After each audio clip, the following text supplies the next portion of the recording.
Shalom untuk saudara pendengar yang dikasihi Tuhan Yesus Kristus. Selamat siang dan salam sejahtera untuk kita semuanya. Selamat datang kembali di renungan siang dan doa siang pada hari ini. Semoga saudara yang terkasih dalam keadaan sehat selalu.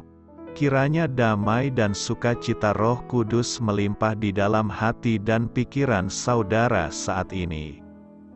Sebelum kita mulai renungan pada siang hari ini, marilah kita bersama-sama berdoa.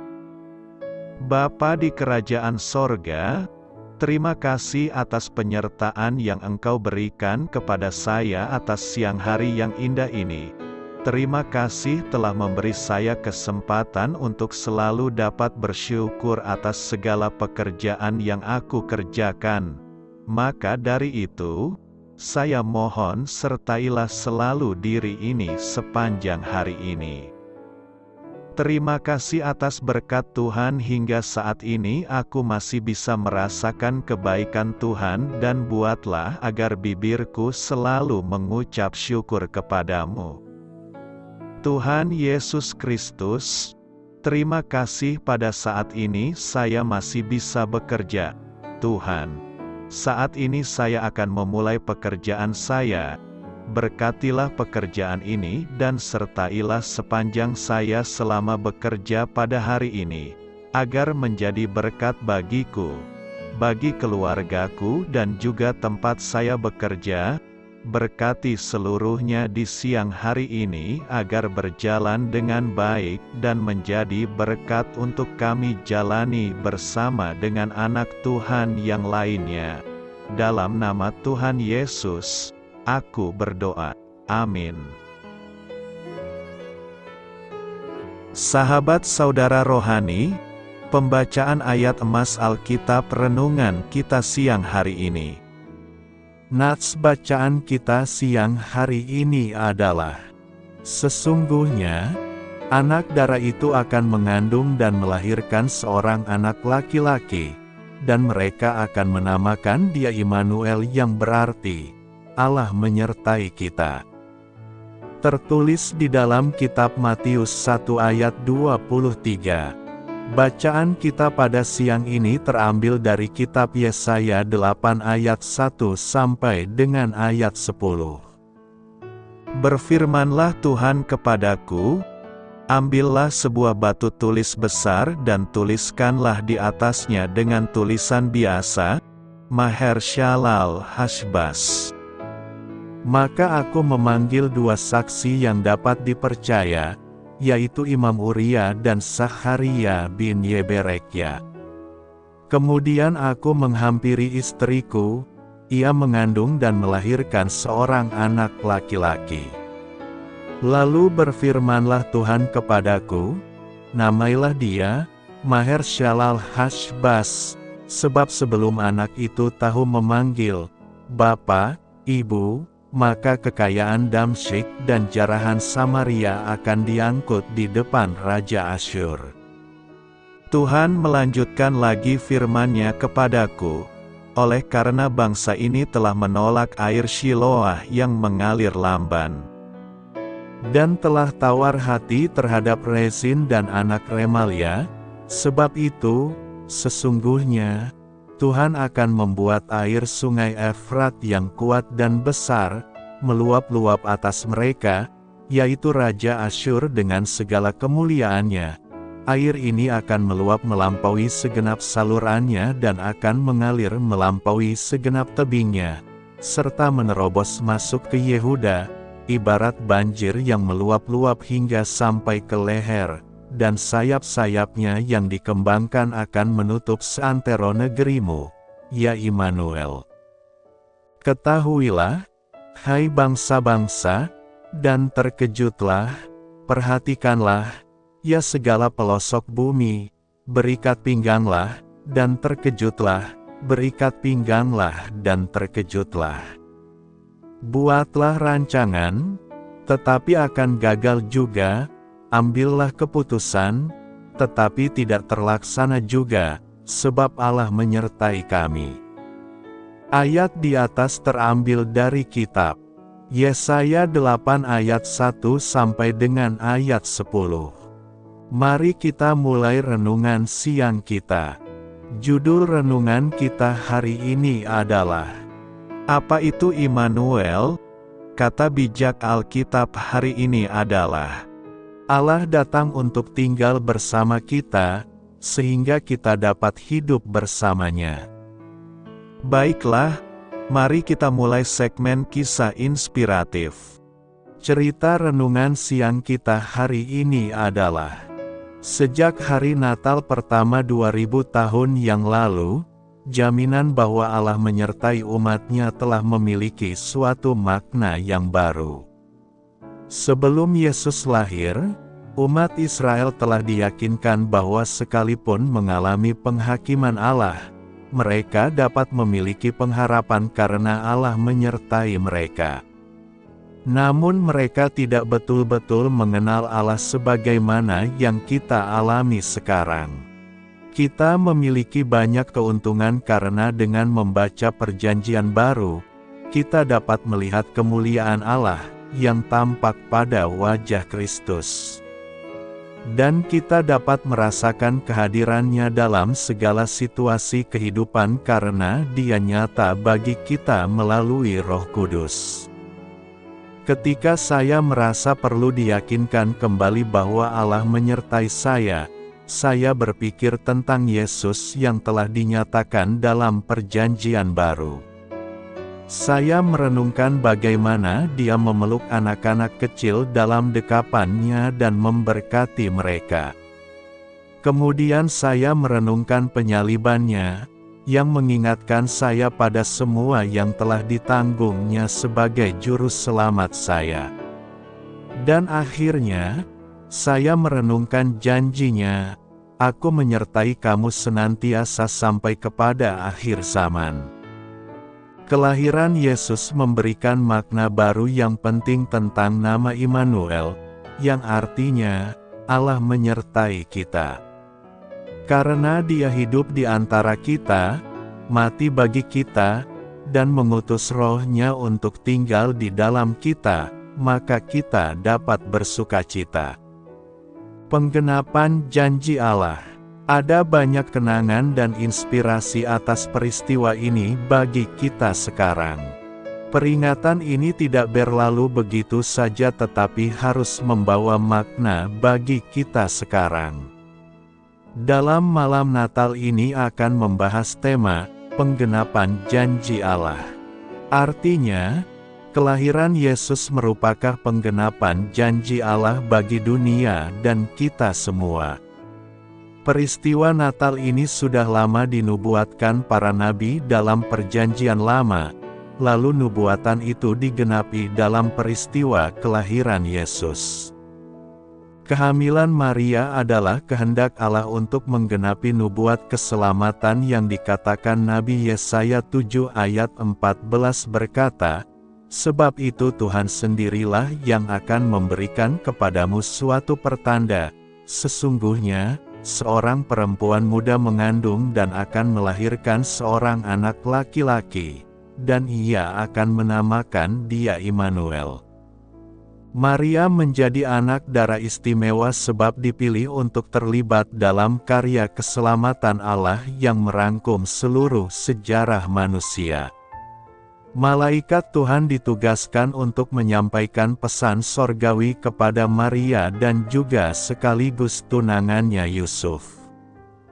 Maria secara pribadi sudah diberitahu bahwa dia beroleh kasih karunia Allah untuk mengandung bayi Yesus dengan pertolongan Roh Kudus seperti dicatat Lukas 1 ayat 30-33 berkata, kata malaikat itu kepadanya, "Jangan takut, hai Maria, sebab engkau beroleh kasih karunia di hadapan Allah.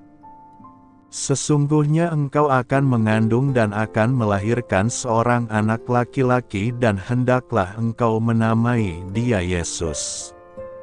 Ia akan menjadi besar dan akan disebut Anak Allah yang Maha Tinggi. Dan Tuhan Allah akan mengaruniakan kepadanya tahta Daud, bapa leluhurnya, dan ia akan menjadi raja atas kaum keturunan Yakub sampai selama-lamanya dan kerajaannya tidak akan berkesudahan. Maria merespon pesan sorgawi dengan taat dan dalam kerendahan hati berkata, "Sesungguhnya aku ini adalah hamba Tuhan, jadilah padaku menurut perkataanmu itu." Lalu malaikat itu meninggalkan dia. Maria mengambil respon yang benar atas firman yang diterimanya. Tidak hanya Maria yang mengambil sikap iman yang benar, Yusuf tunangan Maria melakukan yang sama. Sebagai seorang pemuda yang bertunangan, Yusuf adalah pemuda yang memiliki karakter terpuji. Yusuf tahu hukum-hukum Tuhan sehingga dia tidak merusak pertunangannya dengan Maria dengan kesenangan daging. Yusuf menjaga saat pertunangan sebagai kesempatan mempersiapkan diri memasuki perkawinan yang kudus sebagaimana yang dikehendaki Allah. Kehamilan Maria akhirnya diketahui Yusuf. Peristiwa mengejutkan dan sama sekali tidak masuk dalam rencana hidupnya. Secara logika manusia, Yusuf bermaksud mengakhiri pertunangannya dengan Maria. Yusuf tidak punya jalan keluar terbaik untuk menyelesaikan masalahnya dengan Maria. Meskipun hatinya sangat mengasihi Maria, namun perceraian dengan cara diam-diam menjadi solusi terbaik untuk tidak mempermalukan nama Maria. Pertanyaan kita sekarang adalah bagaimanakah sikap Yusuf dalam rangka memenuhi penggenapan Allah dalam hidupnya? Pertama, Yusuf menerima dengan tulus hati dan tidak mencemarkan nama Maria. Padahal sakit hati karena merasa dikhianati oleh pacar adalah sesuatu yang sangat sering menyebabkan orang lalu merusak nama baik pacar yang tadinya ia cintai.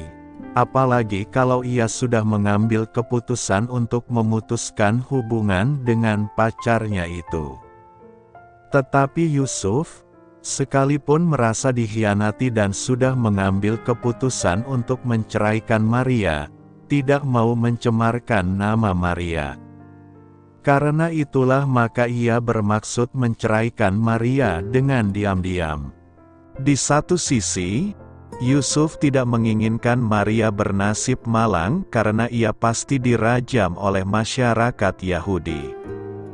Di sisi lain, ia tidak dapat menerima kenyataan itu dan berupaya meninggalkan Maria dengan cara menceraikannya. Ia tidak ingin mempermalukan martabat tunangannya di depan publik. Mungkin Yusuf berpikir bahwa dengan cara seperti itu barangkali Maria dapat menikah dengan lelaki yang telah membuatnya hamil. Tampaknya, cara ini bagus sebagai win-win solution. Inilah jalan iman yang dihayati dengan ikhlas dan rela oleh Yusuf. Menariknya, Yusuf secara spontan membatalkan niatnya menceraikan Maria setelah mengetahui duduk perkaranya. Di sini terlihat respons iman Yusuf memiliki kemiripan dengan iman Abraham. Tanpa negosiasi dan secara spontan, ia menerima Maria dengan hati yang teguh. Yusuf menerima penugasan Tuhan sebagai sebuah kehormatan yang mesti dijalaninya dengan bertanggung jawab noblesse oblige. Apakah kita sering merusak nama baik seseorang melalui penyebaran gosip atau fitnah?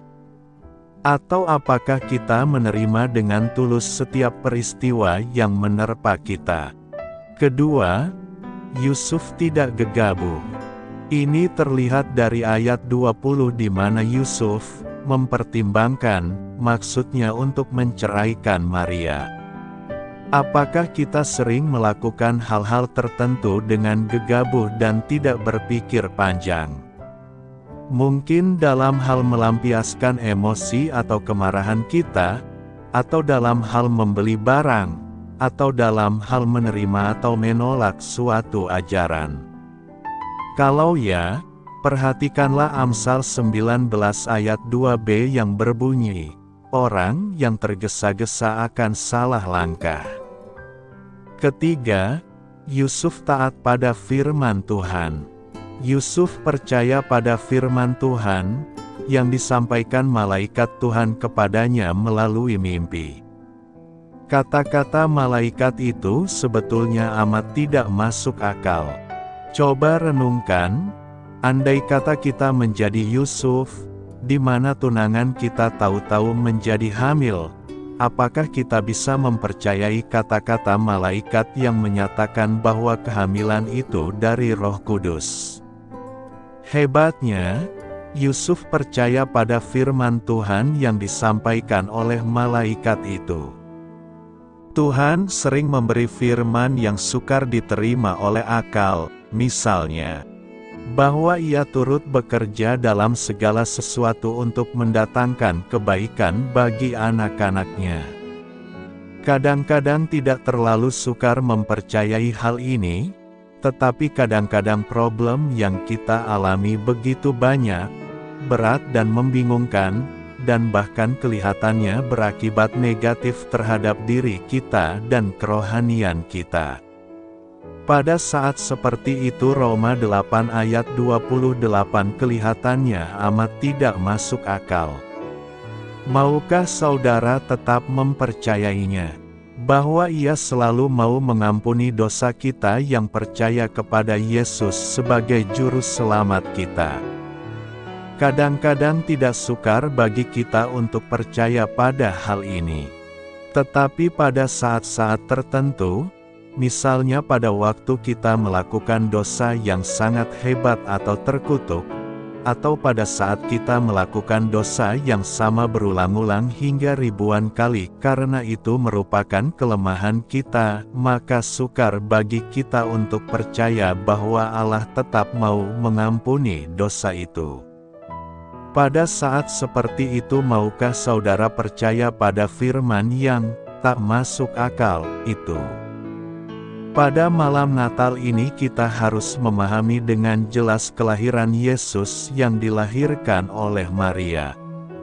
Maria mengandung dari Roh Kudus tetapi bayi dalam kandungannya itu bukan hasil hubungan seks dengan Yusuf. Ada beberapa hal yang perlu kita perhatikan dalam hal ini. Pertama, Yesus memang adalah anak Maria, tetapi Ia bukanlah anak Yusuf. Kalau Ia adalah anak Yusuf dan Maria, maka Yesus bukanlah Allah dan manusia, tetapi manusia biasa. Pastilah Ia lahir sebagai orang yang berdosa, dan kalau Ia berdosa maka Ia tidak bisa menebus dosa kita. Karena itu, doktrin Kristen tentang virgin birth adalah doktrin dasar yang sangat penting dan harus dipertahankan. Tetapi sekarang banyak gereja atau pendeta liberal yang sudah meninggalkan doktrin ini, padahal dengan meninggalkan doktrin ini, mereka sudah meninggalkan kekristenan.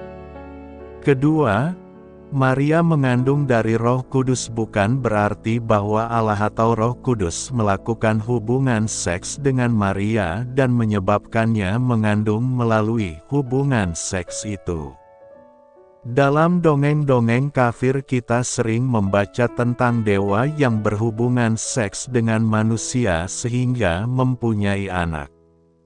Tetapi kekristenan tidak mengajarkan hal seperti itu. Maria mengandung dari Roh Kudus, artinya Roh Kudus melakukan suatu mujizat sehingga perawan Maria itu mengandung tanpa hubungan seks dengan siapapun. Ketiga, bahwa Maria mengandung dari Roh Kudus, ini belum menjamin bahwa Yesus bisa lahir suci.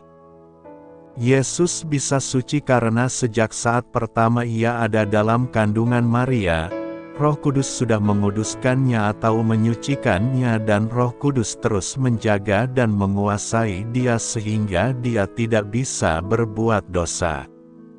Karena itu jelas bahwa Maria tidak harus suci supaya Kristus suci. Kesucian Kristus disebabkan oleh pekerjaan Roh Kudus, bukan oleh kesucian Maria. Karena itu, marilah kita meyakini bahwa nubuatan Allah telah digenapi dalam peristiwa malam Natal ribuan tahun yang lalu. Apakah arti Immanuel? Immanuel adalah nama laki-laki Ibrani yang berarti Allah beserta kita.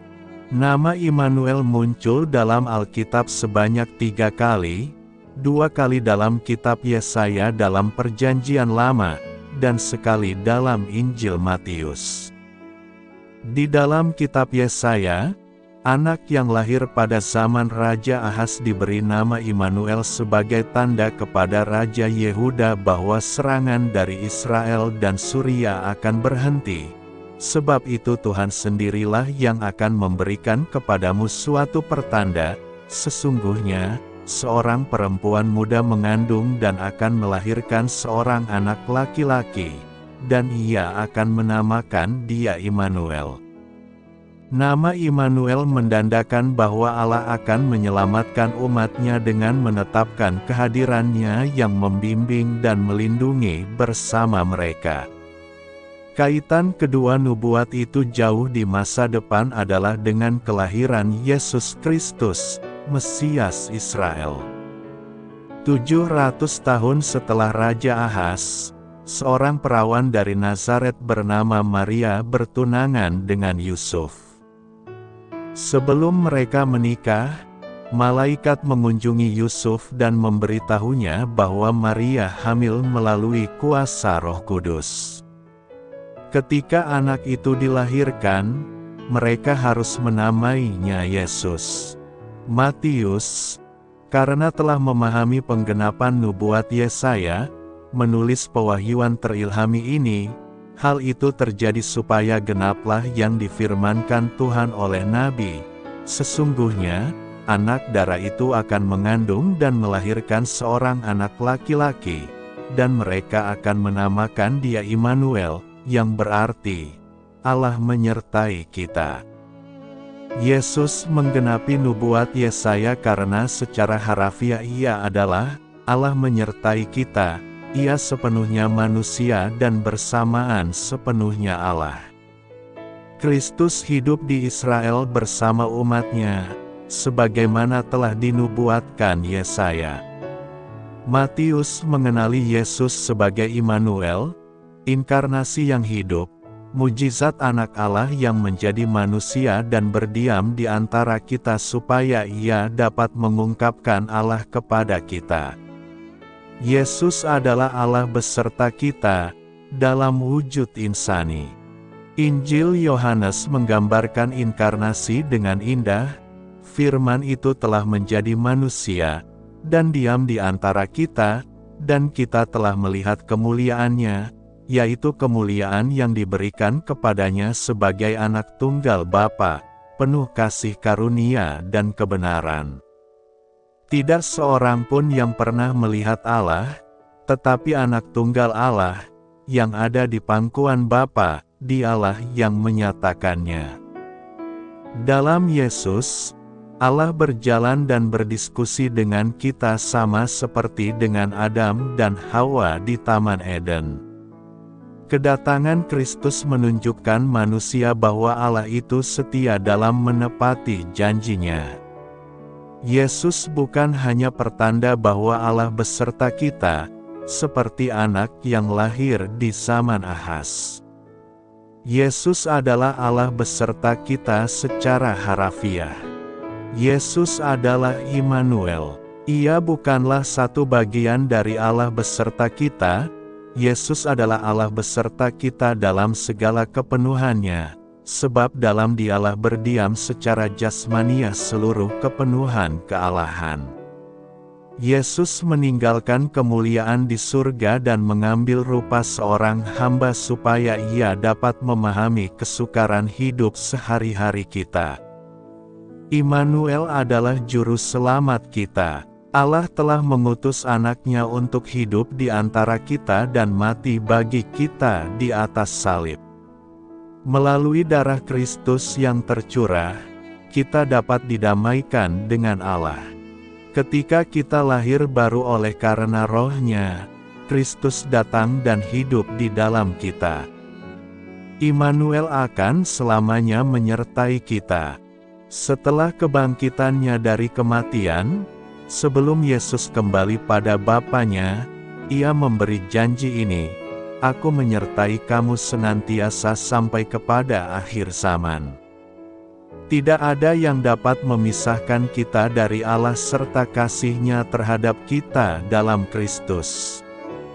Immanuel yang artinya Allah beserta kita. Hari ini akan membahas tema, Immanuel yang artinya Allah berserta kita. Immanuel adalah nama lain dari Yesus. Dalam ayat 23 dikatakan, "Sesungguhnya, anak darah itu akan mengandung dan melahirkan seorang anak laki-laki, dan mereka akan menamakan dia Immanuel." Nama yang diberikan kepada anak yang lahir dari perawan Maria adalah Immanuel. Pertanyaan kita sekarang adalah apakah arti dan makna Immanuel dalam peristiwa Natal yang kita rayakan pada hari ini? Pertama, Immanuel berarti ada penyertaan Yesus bagi kita sehingga manusia tidak perlu takut lagi. Nubuat kelahiran Immanuel dicatat pertama kali dalam kitab Yesaya. Konteks saat itu adalah, bangsa Yehuda sedang mendapatkan ancaman dari bangsa Aram. Pada saat itu Ahaz, Raja Yehuda ingin meminta bantuan dari Asyur. Namun Allah mengutus Yesaya untuk menegur Ahaz akan ketidakpercayaannya kepada Tuhan. Tuhan memberikan janji kelepasan pada bangsa Israel dengan memberikan sebuah tanda mengenai kelahiran Immanuel. Melalui Immanuel ada keselamatan dan pengharapan bagi manusia. Hidup ini tidak selalu enak, tetapi Immanuel, Allah menyertai kita. Hidup tidak selalu sukses dan lancar, tetapi Immanuel, Allah menyertai kita. Hidup tidak selalu sehat dan indah, tetapi ada Immanuel, Allah beserta kita. Tetapi apakah kita masih merasakan kehadirannya? Kedua, Immanuel berarti Allah nyata hadir di tengah-tengah manusia. Tuhan kita bukanlah Tuhan yang tidak memahami dan peduli kepada manusia. Dia lahir sebagai bayi dan ada di tengah-tengah kita. Penulis Ibrani mencatat dalam Ibrani 4 ayat 15, "Imam besar yang kita punya, bukanlah imam besar yang tidak dapat turut merasakan kelemahan-kelemahan kita, dia merasakan dan mengalami hidup di dunia. Dia mengerti segala persoalan dan pergumulan yang kita hadapi." Pada Natal ini kita diingatkan kembali tentang kelahirannya sebagai Immanuel, Allah beserta kita. Allah yang lahir dan pernah ada di dunia yang merasakan seluruh penderitaan manusia. Karena itu, jangan takut, jangan gentar, jangan patah semangat, ingatlah Allah sudah hadir dan lahir di dunia ini. Dia adalah Allah yang menyertai orang-orang percaya. Ketiga, Immanuel menunjukkan bahwa Ia telah turun dari surga dalam rupa manusia. Kelahiran Yesus adalah fakta yang mengagumkan. Allah Israel pernah hidup dalam tubuh kecil dari seorang bayi mungil. Allah pernah berdiam dalam tubuh seorang pria yang menderita dan mati di kayu salib untuk menyelamatkan kita dari dosa-dosa kita. Keajaiban inkarnasi terletak pada kenyataan bahwa Allah semesta alam merendahkan dirinya ke dalam tubuh manusia. Ia menjadi manusia yang dapat merasakan lapar, menderita, mati dan memiliki darah manusia. Allah turun dan hidup dalam rupa manusia dan menjadi Allah beserta kita, Yesus Immanuel kita.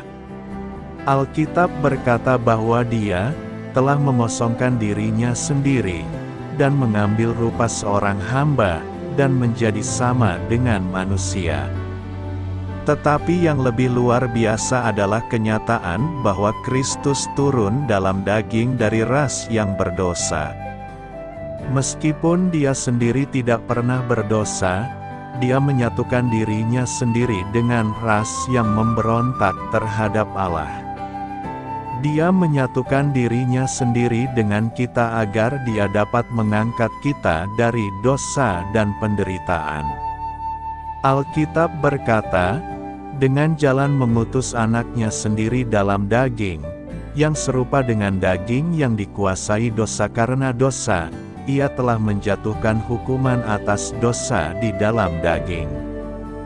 Kita terkejut ketika kita berpikir tentang kasih Allah yang ditunjukkan dengan turun untuk menyelamatkan kita orang berdosa.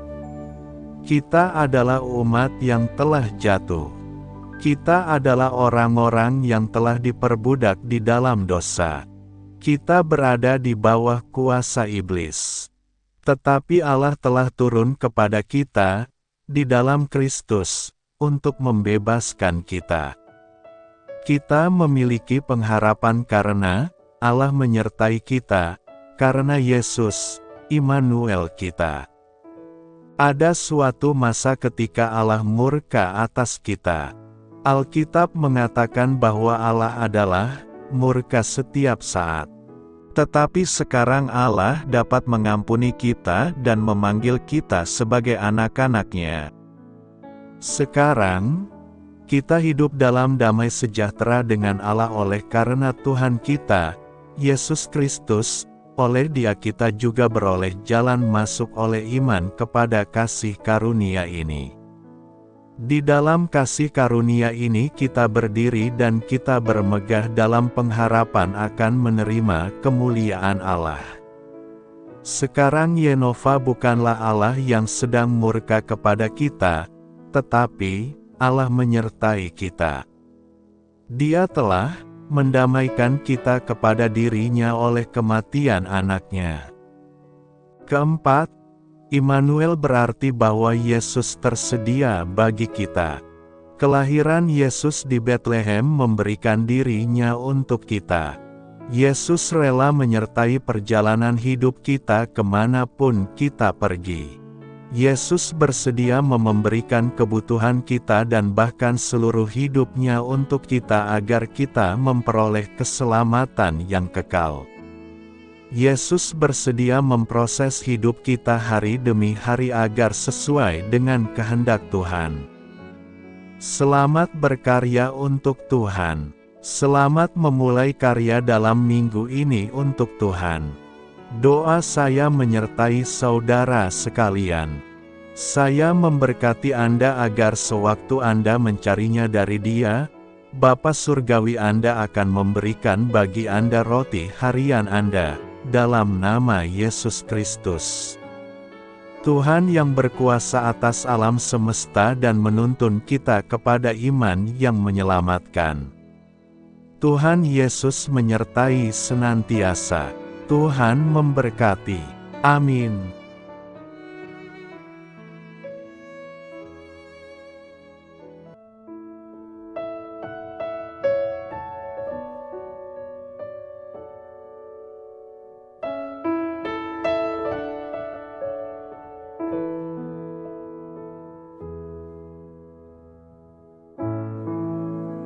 Demikianlah renungan firman Tuhan pada siang hari ini. Semoga menjadi kekuatan di dalam hidup kita dan menjadikan kita pribadi yang lebih sukses. Sebelum kita memulai aktivitas hari ini, marilah kita berdoa. Bapa kami yang ada di sorga, terima kasih atas kasih dan kebaikan Tuhan yang begitu besar buat kami. Tuntunlah perbuatanku agar di sepanjang hari ini saya bisa bekerja sebaik-baiknya, tidak pernah jemu menolong sesama, selalu ramah dan tahu terima kasih, menghayati iman dan mengamalkannya dengan sekuat tenagaku. Semua ini saya sampaikan kepadamu dengan pengantaraan Kristus, Tuhan kami. Allah, Bapa kami bersyukur kepadamu, bahwa dengan bekerja kami boleh ambil bagian di dalam karya-Mu mensejahterakan dan membahagiakan umat manusia. Kami mohon bimbingan-Mu dalam melaksanakan pekerjaan kami hari ini. Bimbinglah kami agar sanggup bekerja dengan semangat kasih, dengan riang, rajin dan jujur. Terima kasih, Tuhan. Amin. Dalam nama Tuhan Yesus Kristus Tuhan dan Juru Selamat kami, Bapa kami yang baik, kami mengucap syukur dan berdoa. Amin. Biarlah firman Tuhan menjadi pengingat untuk kita semua, bahwa tuntunan dari Roh Kudus akan selalu memberi jalan keluar bagi setiap permasalahan hidup kita, dan memberi kedamaian di hati kita. Amin. Sampai jumpa di renungan siang saudara rohani berikutnya. Shalom.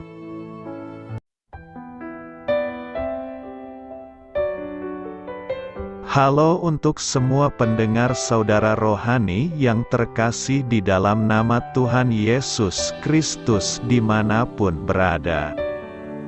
Mari dukung kami, tim redaksi Renungan Harian Saudara Rohani, dengan cara memberikan bantuan, kritik dan masukan. Saudara dapat memberikan masukan melalui kolom komentar di bawah atau mengirim kepada kami langsung melalui email yang tertera di layar Anda, saudararohani@gmail.com. Jika saudara terberkati melalui renungan ini, saudara dapat mendoakan kami dan memberikan bantuan lainnya dengan mengirim email kepada kami. Saya berdoa agar saudara sekalian bahagia dan sehat selalu. Amin.